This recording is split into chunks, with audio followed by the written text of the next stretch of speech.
Chamoli road पे इतना बुरा हाल है कि यदि मैं बाइक पे चल रहा हूँ ना, मेरा पेट दर्द होना शुरू हो जाता है। देखिए, सब बड़ी बड़ी योजनाएं हैं। कांग्रेस अगर आगे नाम बदलती है कांग्रेस के लोगों के नाम पे, तो ये उनकी सोच है। हमने तो भारतीय जनता पार्टी के नाम पे किसी चोर का नाम नहीं रखा है। वंदे मातरम, बाबरपुर का नाम चेंज किया। बाबा नानक जी यहाँ आए थे पानीपत, जब वो प्रचार प्रसार में थे तो पानीपत आगे ठहरे थे। अब पानीपत उस टाइम जंगल की तरह होगा। जब जब पानीपत में बरसात आती है ना, लोगों की धड़कनें बड़ी तेज हो जाती हैं, लोगों को निकलने का कहीं रास्ता नहीं। इस पर क्या कुछ किया जा रहा है? अच्छा व्यक्ति ये होता है कि जैसे आपके पास पावर आते ही पहली कलम से तो पहले ये पानीपत का बरसात के पानी की निजात होनी चाहिए। और कामें होने चाहिए थे, लेकिन सबसे पहले वो होना चाहिए जो सबसे ज्यादा जनमन यशस्वी मुख्यमंत्री है मनोहर लाल खट्टर। एक बयान आता है कि जज का तो दिमाग खराब है। तो मेरा आपसे आग्रह है कि माननीय मुख्यमंत्री जी से बात करें। 70 साल में इससे पूर्व की विपक्षी पार्टी की जो सरकारें थी, किसी ने इस दिशा में नहीं सोचा कि लाखों लोग कॉलोनी में रह रहे हैं, उनको जीटी रोड की तरफ कैसे आना है, रेलवे लाइन कैसे क्रॉस करनी है। आज अगर जाके सड़क देखें कंक्रीट की, आप खुद देखेंगे और लोग हमारे पास आते हैं तो यहाँ तक कहते हैं हमारे तो इस रोड पे स्केटिंग करने को दिल करता है। अंडरपास आप बनवा रहे हो, अच्छी बात है, बनने भी चाहिए, लेकिन जब बरसात का समय आता है वहाँ पे पानी खत्म होता है, उसके लिए क्या कुछ निदान निकाला है? लोगों की गलतफहमी थी कि गोहाना रोड के जो अंडरपास नहीं है, वो ड्रेन था। माननीय मनोहर लाल जी की एक ही चिंता है मुख्यमंत्री जी की कि करप्शन को 0 लेवल कैसे करना है, और इसके लिए उनका दिन रात प्रयास है। मामूल निगम में जहां तक भ्रष्टाचार की बात है, देखिए हम लोग पूरी कोशिश करते हैं, सभी पार्षद जन अपने, हमारा पूरा प्रयास ये है कि इस करप्शन को रोका जाए। ऐसा कभी होगा कि कोई भी व्यक्ति नगर निगम में गया और बिना दलालों के उसका काम? आज भाजपा दिवस मनाया जा रहा है भाजपा पार्टी के द्वारा, और अभी हमारे साथ हरियाणा के भाजपा के पानीपत शहरी विधायक प्रमोद जी हैं। तो सबसे पहले विधायक जी, बहुत बहुत शुभकामनाएं आज आपकी पार्टी। बहुत धन्यवाद। अच्छा सर, मेरे कुछ क्वेश्चन है, उनसे पहले एक हमारे और आपके सबके जो यशस्वी मुख्यमंत्री हैं मनोहर लाल खट्टर, एक बयान आता है कि जज का तो दिमाग खराब है, और उसके बाद उन्होंने अप्लाइज भी कर लिया, लेकिन क्या कहेंगे इसको लेकर? एक पब्लिक प्लेस में ये बात हुई थी कि ठीक है, गलती होती है और गलती मान भी लेना कोई वो नहीं। इसके बारे में आप क्या? सबसे पहले तो अखंड भारत की आवाज के माध्यम से मैं भारतीय जनता पार्टी के प्रत्येक निष्ठावान कार्यकर्ता, कर्मठ कार्यकर्ता को आज भारतीय जनता पार्टी के 44वें स्थापना दिवस की बहुत बहुत मुबारकबाद देता हूँ, शुभकामनाएं देता हूँ।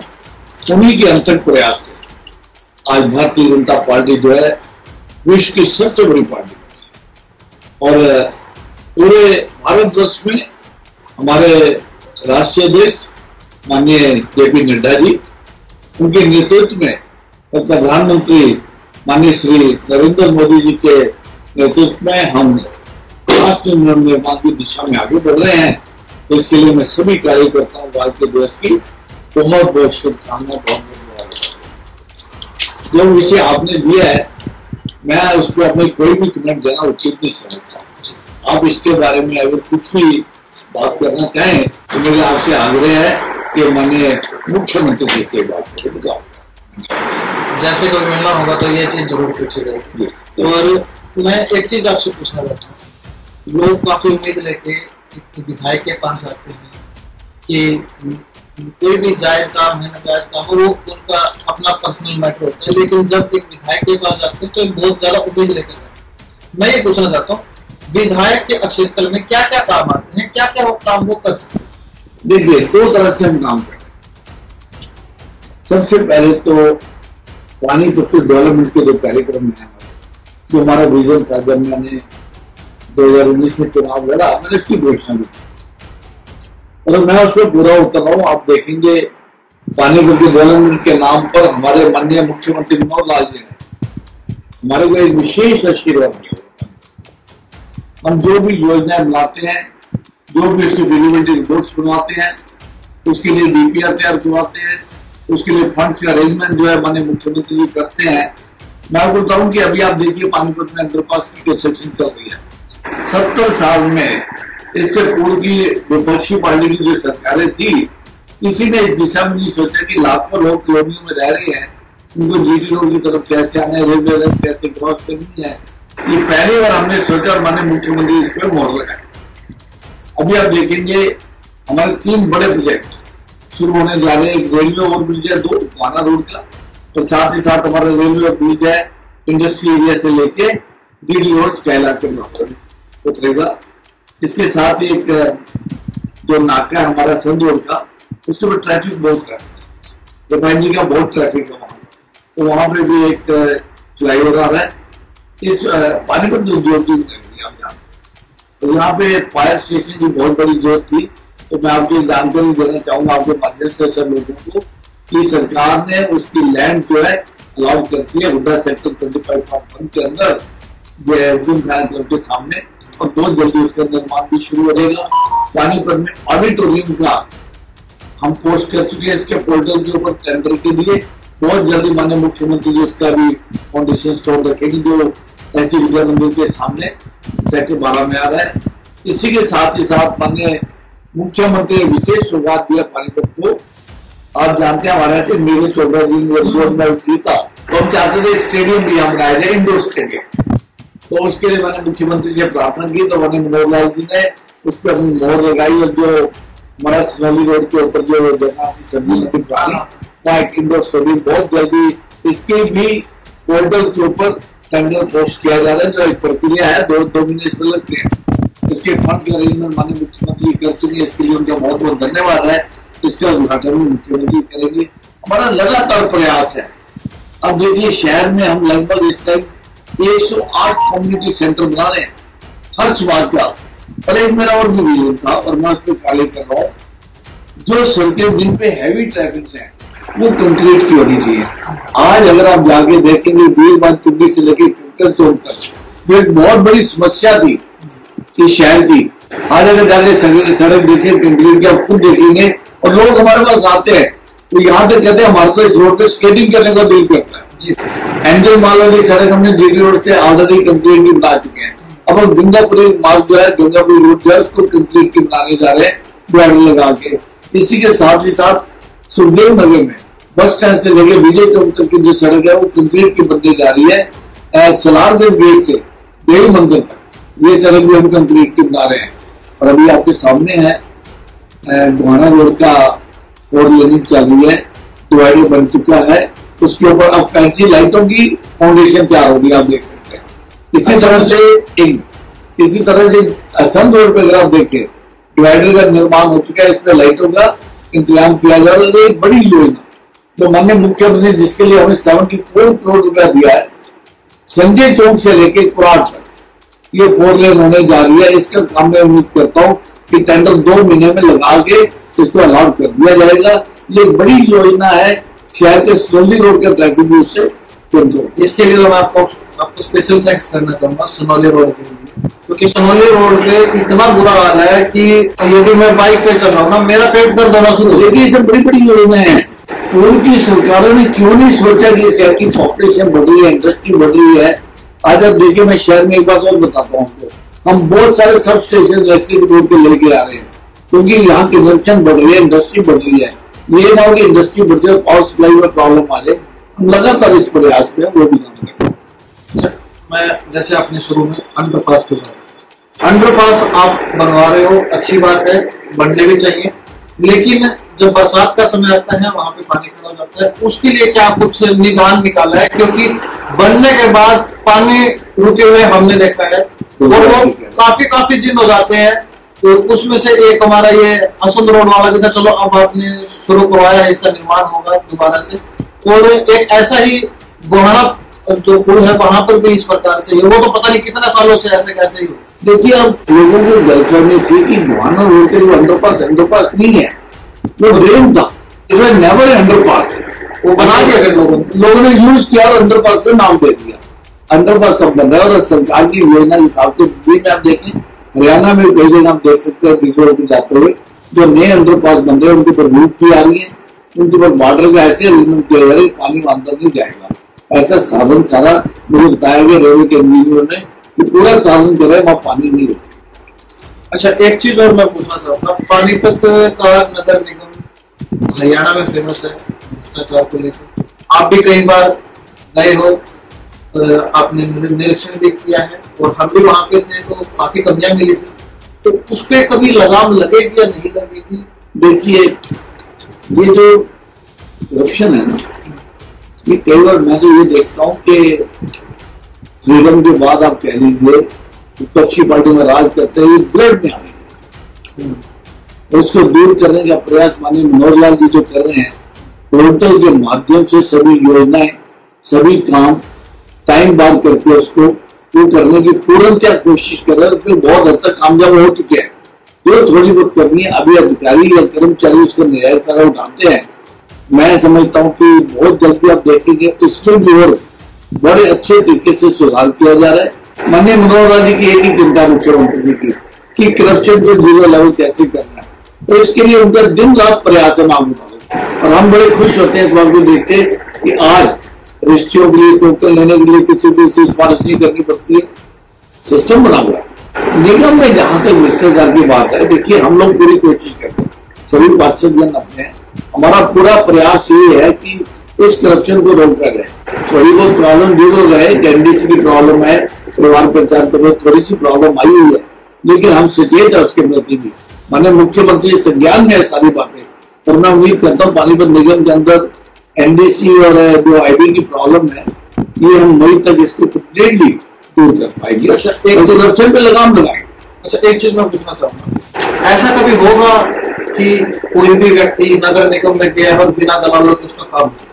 अब मैं सबके प्रार्थना करता हूँ, मेरे कार्यालय में वो सैकड़ों लोग आते हैं, अब हमें दीजिए ना, आपको क्या प्रॉब्लम है, हम आपका काम करवा के दिखाएंगे। आइए, आपका काम करवा के दिखाएंगे, चाहे एक आए, चाहे 10,000 आए, हमारा काम है ये करवाना। स्टाफ रखा हुआ है, उनका काम करवा के देंगे।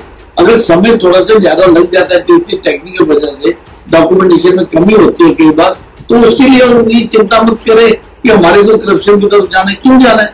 आप किसी को पैसा मत ऑफर करिए, अपने आप ही खत्म हो जाएंगे। हम वायदा करते हैं आपसे, देखिए एनडीसी में मेन प्रॉब्लम थी अप्रूव अनअप्रूव एरिया की, वो हमने दूर करवा दिया।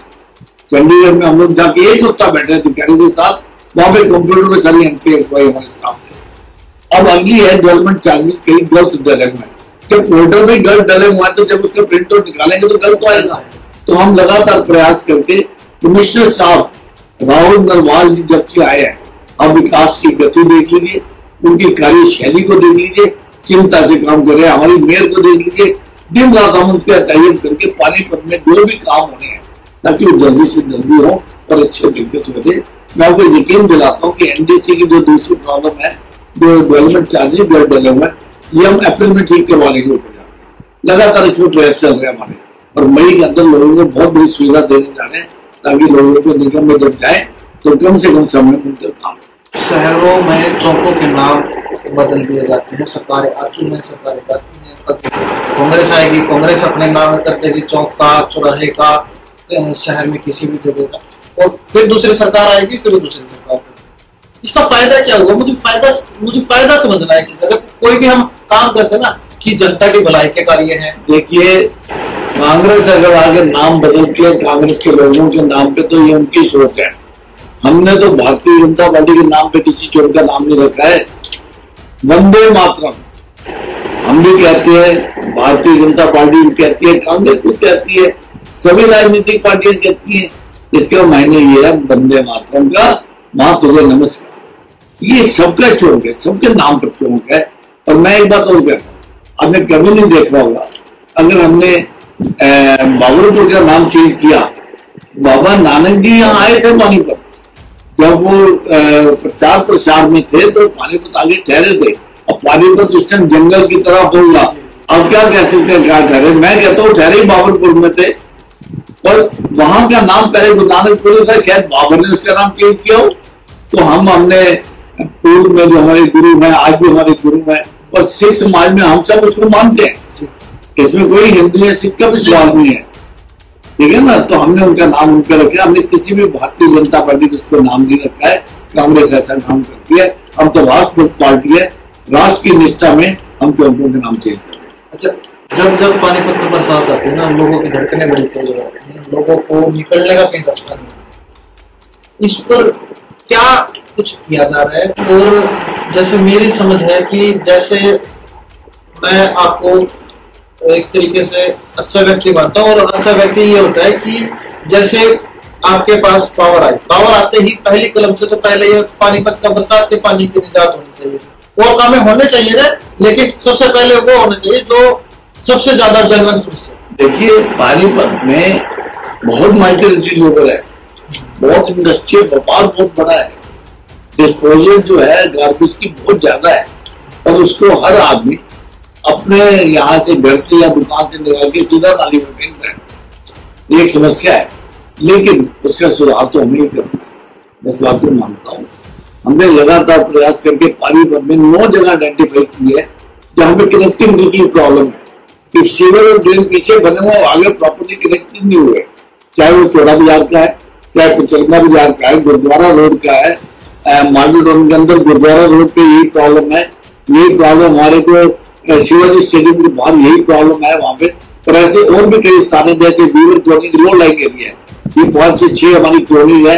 बरसातों के दिनों में सारा पानी गिरा के यहाँ रुक जाता है। इस बार हमने देखा था पानी रुका रहा, तो हमने सब इसका साधन करके इसके डीपीएस बनवा के इसके टेंडर लगवा दिए। अब काम करने में थोड़ा समय तो लगेगा, बहुत पॉपुलेशन बढ़ चुकी है। और एक बात और आपको याद है, मॉडल में बाहर की बात ना करें, 4 से 5 तालाब थे बड़े बड़े, और वो डेवलपमेंट के साथ वो सब एरिया कंस्ट्रक्शन हो गया, हो गए, वो सब तालाब के नाम का खत्म हो गया। ड्रेन के नाम के ऊपर जो पानी वहां समा जाता था वो नहीं है, तो फिर भी हम साधन इसका कर रहे हैं। अब निश्चिंत रहिए, हम लगातार प्रयास कर रहे हैं। अच्छा, अनुभव कैसा रहा? अभी लगभग 1.5 साल के बाद अब तक का अनुभव कैसा रहा एज ए विधायक? सबसे पहले तो मैं कहूंगा कि आई एम वेरी फॉर्चुनेट कि मुझे उस खंड काल में मैं काम कर रहा हूँ विधायक जनप्रतिनिधि होने के नाते, जब राष्ट्र में माननीय मोदी जी हमारे प्रधानमंत्री हैं और प्रदेश के अंदर माननीय मनोहर लाल जी हमारे मुख्यमंत्री हैं। तो मुझे उस समय में पार्टी ने ऐसी योग्य समझा, टिकट दिया, और कार्यकर्ता ने मेहनत करके उस जनता ने प्यार से बहुत भारी बहुमत से जिताया। मैं अपने विजन के साथ काम किया और अब भी कर रहा हूँ। मैंने जितने प्रोजेक्ट सोचे थे, मैं आपको बता रहा हूँ, अगले 1.5 साल में 100% कंप्लीट हो जाएंगे। कोई भी ऐसा प्रोजेक्ट होगा, क्या टोटल 48 प्रोजेक्ट्स जो मैं कर रहा हूँ, वो 100% मैं पूरे कर रहा हूँ। और मैं इसके लिए मुख्य रूप से धन्यवाद करना चाहूंगा माननीय मुख्यमंत्री जी मनोहर लाल जी का, कि मैंने जो योजनाएं बना के दी, ठीक है, इसमें कोविड काल भी बीच में था, 1.5 साल के लगभग कोई फाइल को मूव नहीं कर पाए, नहीं तो काम बहुत पहले पूरा हो जाना चाहिए था हमारा, लेकिन कोविड की वजह से हमारा सारा ध्यान जो स्वास्थ्य का जो था उसके ऊपर था। लेकिन माननीय मनोहर लाल जी ने मुख्यमंत्री आशीर्वाद दिया, पैसे की कोई कमी नहीं रखी, और निरंतर उन्होंने मुझे खास तौर पर आशीर्वाद दिया हुआ। मैं पानीपत के जितने प्रोजेक्ट पूरे करूँ, सेटिस्फेक्शन मुझे अपने आप में भी सेटिस्फेक्शन कि लोगों से मैंने जो वायदा किया था मैं उसको पूरा करके दिखा। अच्छा, एक मेरा क्वेश्चन ये है, यदि आपकी पार्टी आपको दोबारा मौका देती है चुनाव लड़ने का, क्या इंटरेस्टेड है, इच्छा व्यक्त करते हैं?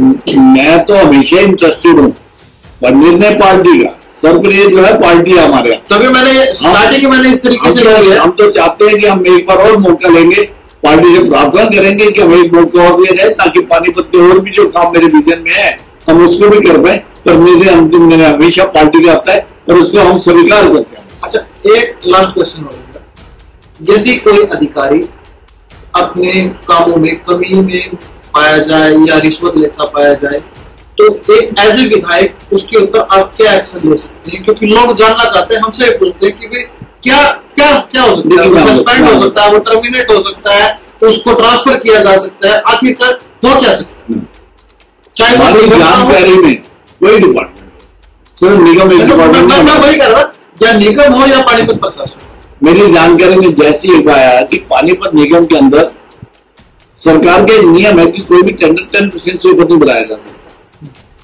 मेरी जानकारी में यह आया कि बहुत सारे अनेक टेंडर 30%, 40%, 60%, कोई 100%, कोई 200% बढ़ा के वो काम कर दिए गए या नहीं किए गए, उनकी पेमेंट हुई या नहीं हुई।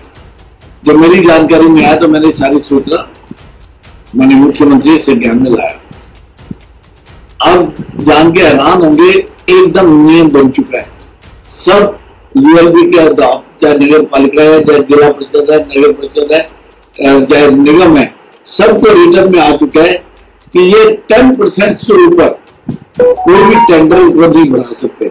ऊपर से अगर टेंडर बढ़ाना है तो उसके अलग अलग लेवल है, कोई डायरेक्टर लेवल पे है, कोई एसीएस लेवल पे है, कोई मंत्री जी के लेवल पे है, कोई मंत्रिमंडल के लेवल तक है। अगर आपको किसी योजना का अमाउंट बढ़ाना है तो आपको रेलेवेंट अथॉरिटी के पास जाना पड़ेगा, उसकी परमिशन लेनी पड़ेगी। आई एम वेरी हैप्पी कि मेरी एक बात पॉइंट आउट करने पे कि पानीपत निगम के अंदर ये भ्रष्टाचार हुआ टेंडर को बढ़ाने का, मैंने जब मैंने मुख्यमंत्री से ज्ञान में लाया, उन्होंने तुरंत एक्शन लिया। ये भी मुझे सेटिस्फेक्शन देती है कि हमारी बात की सुनाई होती है, जीरो टॉलरेंस की जो बात करते हैं ये उसका देती है। अच्छा, एक चीज मैं पूछना चाहूंगा कि ना, पहले तो निगम की मीटिंग होती थी, हम लोग भी जाते थे, चलो अब नहीं जाते हैं, कोई बात नहीं, अब एंट्री बैन है, लेकिन अब अंदर होता क्या है वो तो हमें पता ही नहीं होता। अभी जैसे एक मुद्दा था कि जेबीएम कंपनी के ऊपर 1 करोड़ समथिंग लैक्स का जुर्माना लगाया, उसको 27 लाख रुपए में सेटलमेंट करने की बात चल रही थी।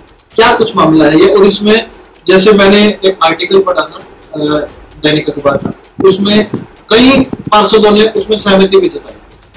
देखिए, मैं निगम में उस लेवल पे इंटरफेयर नहीं करता। मेरा निगम में काम ये है कि शहर के लोग निवासी मुझे जिस प्रॉब्लम को बताते हैं या पार्षद मेरे पास आते हैं कि ये काम हमें बहुत जरूरी है, सड़कें है, सीवर है, वाटर सप्लाई है, लाइट है, बेंचेज है, मैं तुरंत उसके एक्शन लेके कमिश्नर साहब को रिटर्न में देता हूँ। मैं इससे आगे नहीं जाता। हाँ, करप्शन के लेवल पे मैं जीरो टॉलरेंस में, अगर मुझे कोई बात पता लगेगी मैं उसको छोड़ूंगा। मैं उस बात को रेलेवेंट अथॉरिटी को, चाहे मंत्रिमंडल लेवल पे, चाहे मंत्री जी को, चाहे मुख्यमंत्री जरूर बताता हूँ। इस बारे में ज्यादा इसमें कुछ करे या ना करे, आपने अपना काम करा। मेरी को डेवलपमेंट का काम है मेरा, और मैं जो काम पार्षद मुझे देके जाते हैं, जो पब्लिक देती है, मैं ये चाहता हूँ कि निगम के माध्यम से जो निगम का काम है तुरंत करवा के उन लोगों से। उसमें कई बार समय लगता है। पोर्टल की व्यवस्था मुख्यमंत्री की HCW पोर्टल है, मुख्यमंत्री जी ने ये देखा कि कई बार नजायज एस्टिमेट बन जाते हैं, उन्होंने हरियाणा इंजीनियरिंग विंग एक पोर्टल बनाया है। कोई भी डिपार्टमेंट आजकल सिविल वर्क का काम जब करता है तो उस पोर्टल में जाना है। ऐसी योजना लाया मुख्यमंत्री ताकि उसमें करप्शन लेवल खत्म कर दिया है। उसमें समय जरूर लगता है थोड़ा सा। मेरा काम निगम के माध्यम से काम कराना है, लोगों की दिक्कतें सुननी। और अब अगला सबसे बड़ा काम जो मेरे हाथ में है मई से, वो है NDC का और ID का, ताकि लोगों को मैं ये काम उनकी इतनी सहूलियत होनी चाहिए कि उनको समय नहीं लगना चाहिए। अगर उनका काम जायज है, अगर उनके डॉक्यूमेंट में कुछ कमी है तो हम उनको भी कहेंगे अपने डॉक्यूमेंट को डॉक्यूमेंट कीजिए। लेकिन कई बार क्या होता है, अधिकारी डॉक्यूमेंट अनरेलेवेंट डॉक्यूमेंट मांगते हैं, डॉक्यूमेंट ये भी लाओ, ऐसी जरूरत नहीं है। कम से कम डॉक्यूमेंटेशन में लोगों को काम होना चाहिए। निश्चित तौर पे आप देखेंगे कि मई के अंदर लगातार मैं निगम में मेयर जी के साथ रहूंगा, डिप्टी मेयर के साथ, सीनियर डिप्टी मेयर के साथ, हम चारों जने मिलकर, महिपाल जी भी कभी कभी आएंगे, तो मैं वहां बैठकर लोगों की इस दुविधा को दूर कर दूंगा। एक कार्यकाल में, भाजपा के कार्यकाल में मुझे एक चीज देखने को मिली, जो ओम प्रकाश चौटाला के कार्यकाल में और भूपेंद्र हुड्डा के कार्यकाल में नहीं हुई। वहां पर एडमिनिस्ट्रेटिव जो होता था, अफसरशाही होती थी, वो कंट्रोल में होती थी नेता। यहाँ पर आप लोग कहते भी हो सारी चीजें, उसके बाद आपने जैसे आपने बताया आप मंत्रिमंडल में मंत्रियों के संज्ञान में रहती हो सारी चीजें। ये ऐसा क्या है कि आप लोगों की बात नजरअंदाज कर? नहीं, आप दोनों बातें कंफ्यूज करते। कंफ्यूज नहीं करते सर। कोई भी अधिकारी पानीपत में, मेरा एक्सपीरियंस है पिछले 3.5 साल का, जितने काम मैंने इनको बताए हैं, किसी की फिजिबिलिटी रिपोर्ट चाहिए, किसी की DPR चाहिए, इंफ्रास्ट्रक्चर में चाहिए, चाहे वो DC साहब हो, चाहे SP साहब हो, चाहे कमिश्नर साहब हो, या ADC हो, STM साहब हो, मेरे को किसी से भी निराशा नहीं हुई आज तक। एक मामला में आपको एक बात पूरी कर, मेरे को किसी से निराशा नहीं हुई है। इसीलिए शायद मेरे जितने प्रोजेक्ट सिलेक्टेड है, इसमें कहीं ना कहीं उनका सहयोग है। मैं जो ऊपर जाता हूं, अगर मुझे कोई करप्शन की बात पता लगती है और मेरे हाथ में डॉक्यूमेंट आ जाते हैं, तो मेरा फर्ज है कि मैं अपने उच्च अधिकारियों के साथ राजनीतिक तौर पे मैं उनके संज्ञान में जरूर लाऊं ताकि वो अच्छा। एक मामला है, किले के ऊपर एक पावर हाउस है और वहां पे कोई एसडीओ है। पार्षदों ने भी आपको कई बार बोला है कि वो जैसे जो उनकी समस्या है उन पर ध्यान नहीं देते, और मेरे ख्याल से आपको ये मामला संज्ञान में है, लेकिन जो पार्षद, मैं नाम नहीं लेना चाहूंगा किसी का, वो अभी भी इसी प्रकार से दुखी है। देखिए, एक तो आप विषयों को बहुत भटक गया, आप कहाँ से कहाँ चाहे आप पहले बार बैठे हैं, कोई बात नहीं। नाम बोल रहा हूँ, एसडीओ या एक्शन है वहां पे, एसडीओ है सर, एसडीओ है, उनका नाम है, मेरे पास कंप्लेन आई और मैंने काफी कोई पार्षद है, कोई ऐसे साहब नहीं, उन्होंने भी कंप्लेन बहुत ज्यादा है, पब्लिक डीलिंग में उनका व्यवहार ठीक नहीं है। ऐसी कंप्लेन मुझे पार्षद के पब्लिक ने भी किया और मैंने ये बात इनको रखी है एससी साहब को कि इनको यहाँ से ट्रांसफर किया जाए, क्योंकि ये लोकल ट्रांसफर है, एससी साहब के लेवल पे भी हो सकती है। मेरा ख्याल है 1-2 दिन में कोई ना कोई एक्शन जरूर लेंगे। मैंने इससे संज्ञान ले लिया, अगर कोई दिक्कत होगी तो मंत्री जी से बात। तो अभी लास्ट में आप पब्लिक को क्या कुछ मैसेज देना चाहेंगे? जैसे आज हनुमान महोत्सव भी है पूरे पानीपत में, बल्कि पूरे देश में बड़ी धूमधाम से मनाया। अखंड भारत की आवाज के माध्यम से एक बार फिर मैं पानीपत की पूरी जनता को, सभी निवासियों को हनुमान जन्मोत्सव की बहुत बहुत शुभकामनाएं, बहुत बहुत मुबारकबाद देता हूँ। और एक जो संदेश देना चाहता हूँ, मैं अपने मन से जो बात कहता हूँ, ये है कि अपने शहर को प्यार, इसी में पैदा हुए, यहीं से चले जाना है, यहीं से कमाया है, सच्चाई यहीं से कमाया है। किसी को कुछ देने का टाइम है, लेने का टाइम नहीं है। इस शहर से मेरा तो इस शहर को ज्यादा से ज्यादा देने का समय है और वही मैं कर रहा हूँ। चाहे बच्चों की एजुकेशन है, विधवाओं के बच्चे, कोई भी मेरी विधानसभा में विधवा बहन बेटी आ जाए तो उसके बच्चों की पढ़ाई करानी है, मैं किसी को मना नहीं करूंगा। उसकी फीस 20,000 रुपए तक फीस हम दे देते हैं साल की। मेरे पास सिस्टम 300-400 बच्चे पढ़ रहे हैं। अगर आपके संज्ञान में कोई ऐसी माताएं बहनें हमारी हैं जिनके बच्चों की पढ़ाई में दिक्कत है, विधवा है, आप चाहे 10 भेजिए चाहे 20 भेजिए, सबके पैसे देंगे, सबको पढ़ाई करवाएंगे, किताबें दिलवाएंगे। कोई भी गरीब आदमी है, उसको अगर मेडिकल की जरूरत है, इंजेक्शन नहीं, अगर दवाई की जरूरत है तो मेरे कार्यालय में कंटेक्ट करें, उसको दवाइयां मुफ्त देंगे। चाहे हार्ट की है, चाहे लीवर की है, किडनी की है, शुगर की है, कोई प्रॉब्लम है उसकी मदद करेंगे। और साथ ही साथ जो हमारे मेरे विधानसभा में विधवाएं बहनें हैं या माताएं हैं, उनकी बेटी की जब शादी होती है, अगर हमारे लोग संपर्क करते हैं तो हम उनके घर में जाके, सोनी, मनीष, दीपेश, ये सब जाते हैं उनके घर में, पूरी टीम है हमारी, और 11,000 रुपये सगन बेटी की शादी में जरूर दे के आते हैं। ये अपने मन से किया कर पिताजी की याद में, ये कोई राजनीतिक कार्यक्रम नहीं है, पिताजी की याद में काम कर रहा हूँ।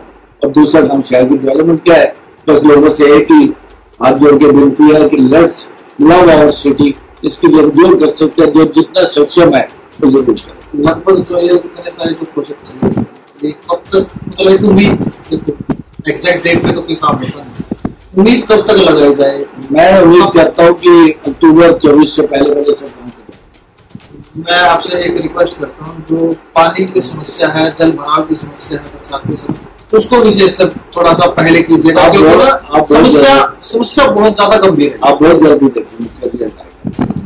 एक मेन समस्या जो 6 किलोमीटर की नहीं करेगी, उसके मैंने कल ही बात की है, जब उसके टेंडर लग के प्रक्रिया लंबी है। इस बरसातों में कोशिश करेंगे प्रॉब्लम ना आए, तो उसके काम होने में भी 5-6 महीने लगने हैं, बड़ा काम है वो, लेकिन फिर भी धन्यवाद सर। तो कुल मिला के हमारी जितने मेरे पास विषय थे वो सारे विषय हमने लिए हैं, और उम्मीद ये है कि आप लोगों को ये वीडियो अच्छी लगेगी और आप इसको ज्यादा से ज्यादा शेयर करेंगे।